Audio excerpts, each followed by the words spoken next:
only thing we have to fear is fear itself. The National Weather Service has issued a severe thunderstorm warning. Welcome to the Common Sense Practical Prepper Podcast, where prepping doesn't have to be complicated or expensive. Coming to you from a well-defended off-grid compound high in the mountains. Coming to you from his Florida room in Richmond, Virginia. Neither off-grid nor well-defended, unless you count his chickens and cats. Here is your host, Keith. Hey, all, this is Keith, and welcome back to the Common Sense Practical Prepper Podcast, October 29th, 2025. And a quick correction on my last podcast, I was talking about schools requesting food, and I was tying that into the school lunch program. Well, actually, what is happening is the school is requesting donations for food to help bridge the gap for those kids whose family are in the SNAP program that are not going to have money to pay for their food. So they want to have the extra food to either send home with the kids or give the kids breakfast or a little bit extra at lunch. Another thing real quick, you all know that I'm part of the Augustin Farms affiliate program, and there'll be a commercial midway through the podcast that will talk about the affiliate link. I have decided for the month of November, regardless if the government is still closed or open, regardless of what happens, I am going to donate 100% of the proceeds from the affiliate link to the Chesterfield Food Bank. Now, quick note about the affiliate link if you're not familiar with it. It takes you to the website. The prices are the same. When you order something using the affiliate link, it's linked back to my account, so I get credit for it in a sense. So if you spend $10 using the affiliate link, it's the same as if you spending $10 and not using it. I get a small commission, and again, 100% of the commission of the proceeds will go to the Chesterfield Food Bank, and I'm running that through November.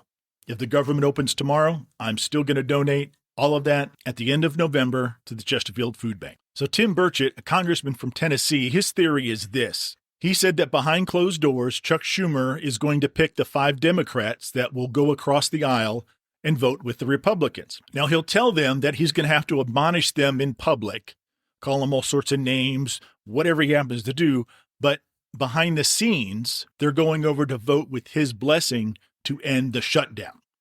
So I'm not sure who the 5 guinea pigs are going to be. When it happens, just know that the Democrats move those 5 over just to get the government open. Okay, let's follow up with what's been going on in the last 48 hours or so.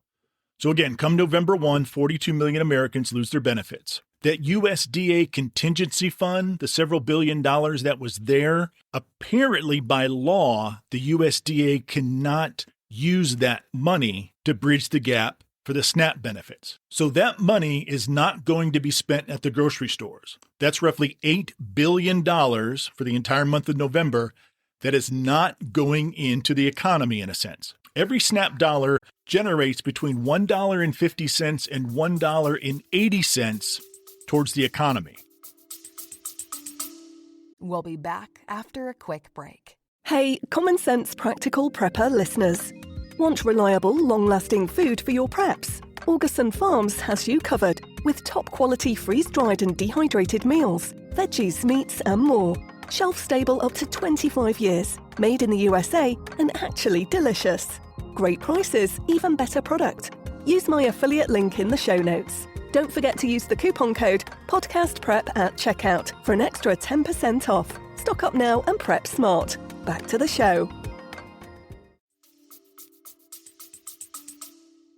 So that is between a $12 and $15 billion GDP gap for the month of November. $15 billion weekly is what the government is not taking in because of the government shutdown. Air traffic controllers have been working 6-day mandatory weeks without a paycheck. We're going on 29 days. The FAA has said that delays are 4 times worse than they were this time last year. A lot of these controllers are calling in sick, which leaves the other controllers to pick up the overtime. DoorDash is donating 1 million free meals via food banks and 0 fees for SNAP grocery runs.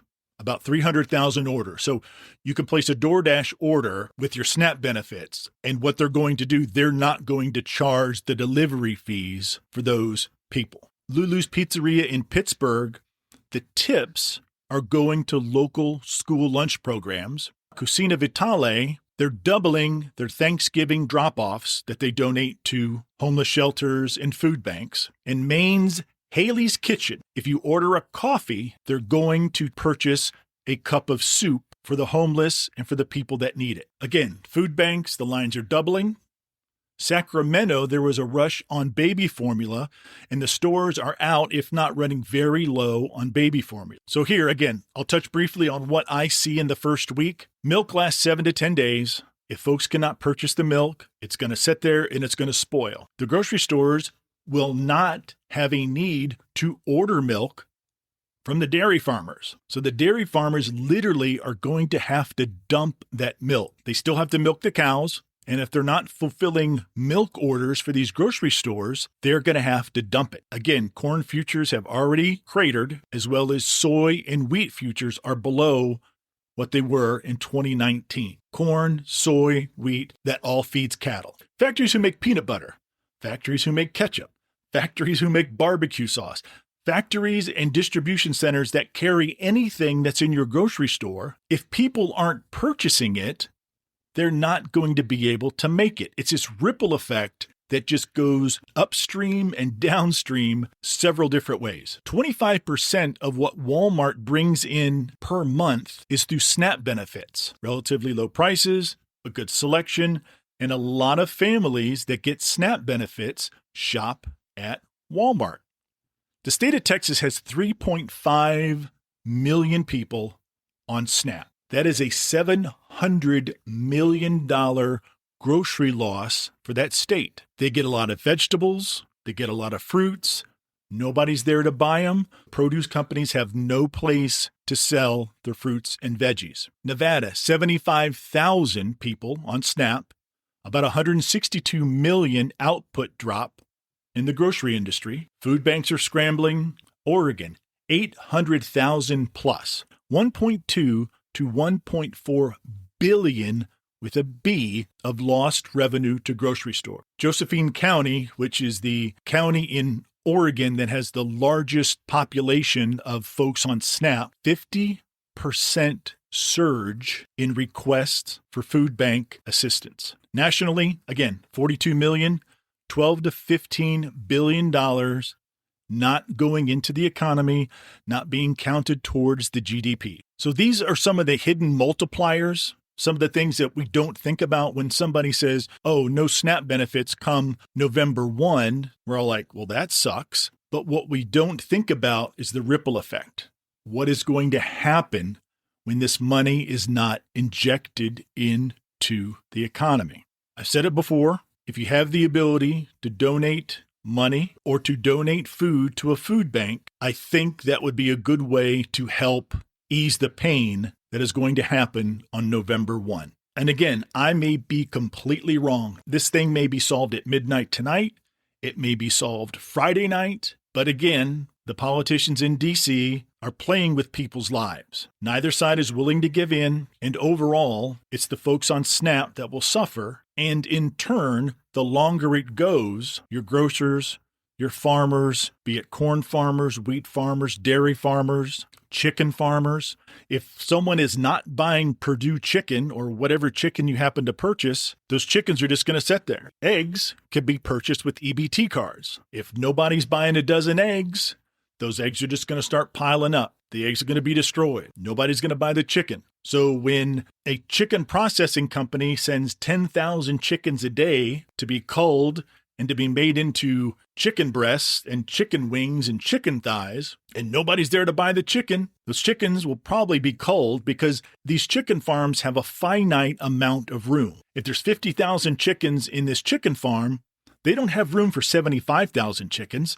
They don't have room for 100,000 chickens. So the 10,000 chickens they were going to ship off this week are going to stay. So that's going to cause a significant strain on them. Folks, if you need to reach out, practicalpreppodcast@gmail.com. If you guys have any suggestions on what we can do to help lighten the burden a little bit I am absolutely all ears. And again, folks, 100% of the proceeds of anything that I get through my affiliate link through Augustin Farms will go to the Chesterfield County Food Bank, which is about 10 minutes from my house. Whether or not they solve this tonight or whether they solve it December 1st, all that money is going to the local food bank. All right, folks, thanks for stopping by. I really do appreciate it. And as always, take care of one another, be safe out there, and until next time. Thanks for listening to the Common Sense Practical Prepper Podcast. Be sure to subscribe so you don't miss an episode. While you're at it, help spread the word by leaving a rating and review.